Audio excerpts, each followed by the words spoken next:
I think the number one thing was I feel like a lot of guys kind of just grew up over the course of the season. I think our guys knew how to practice and they knew what to expect in a hostile environment.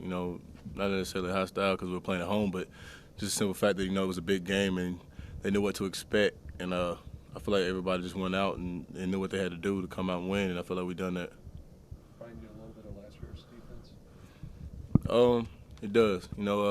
I kind of feel like we wanted it a little bit more this game. It kind of feels like what I expected. In the fall camp, that's kind of what I seen and felt was that defense right there. I mean, it reminds me a lot of last year's defense, but to me, it just seems like everybody was a lot more hungry and everybody wanted to make plays that game.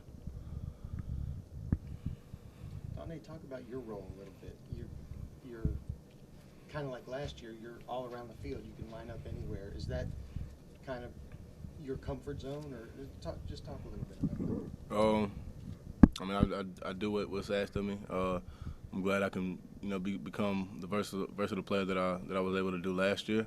In some of the positions that I do and some of the plays that we have, I'm not necessarily one of the guys who makes the big play or make the big sack, but I mean, I don't have a problem with it at all. As long as it's getting done, that our teammates are happy and we're successful. I'm fine with it.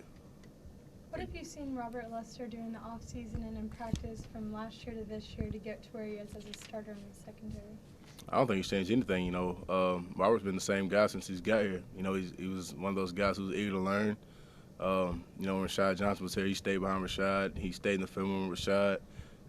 Then the year after that, he was in the film room with Javier. But now it seems like he's taking over that role and having the younger guys like DeMarcus Milner and John Fulton, Daquan Menzie, younger guys like that, and getting them in the film room with him and helping them out.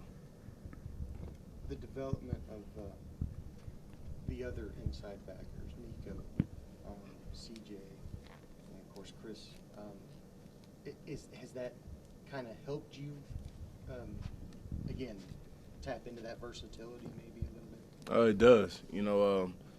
Having me being able to come and rush on third and long in even whenever I get to put my hand in the dirt, it all relies on them us having a versatile linebacker who can not only stop the run but be able to run with some of those speed backs. We have those in three great players, like you said, Chris Jordan, C.J. Mosley, and Nico Johnson. I feel like all of those guys have done a great part, and they're contributing a lot. And I feel very highly on them. What about your pass coverage? How's that gone for you?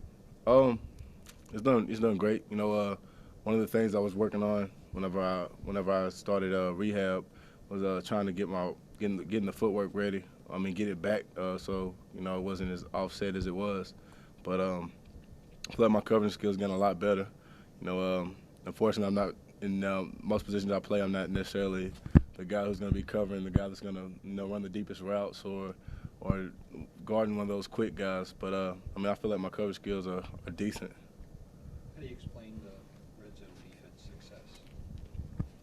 I feel like it's more about want to. You go back and you watch film on some of the plays that that we didn't necessarily get an interception or a turnover from a fumble or anything. It's penetration from the defensive line. If you get great penetration in the defensive line, that kind of stops everything. Play action or a toss or run or anything. And I feel like our D line's done a really great job at that. The teams aren't scoring a lot like last year, not scoring many points, but still they're gaining more yards than they had in the past. Where's that connection come in? Most likely, we always have goals set for what we want to meet. Allowing so many yards on the run or having so many passing yards in a game, and we go back and you watch it and you see the numbers, but it's not necessarily them. It's always one play wrong. Somebody missing the wrong gap on a run or somebody not covering the right person on a wheel route or some confusion in the secondary on the coverage or something. So I feel like whenever we stop some of that, I feel like the yards and everything look good. But I think for the most part, it's just more about us communicating. And I feel like we've done a way better job than what we did when we started out in the beginning of the season. So it's not soft. It's not like a softer coverage or anything. They're not. No, it's not. You know, a lot of teams are trying to confuse us and motion around a couple of guys and switch guys in positions, causing us confusion in lining up. But I think for the most part, it's just some of the younger guys are just trying to be a lot confusing things a little bit more than what they should, and not necessarily understanding what the older guys are trying to do. Dante, can you just talk about trying to slow down Lattimore? I mean, he's a great back. He's a great SEC back. Probably one of the biggest that we've seen so far. He's great fundamentals. He's not necessarily one of those guys who wants to shake and bake. He's north and south runner.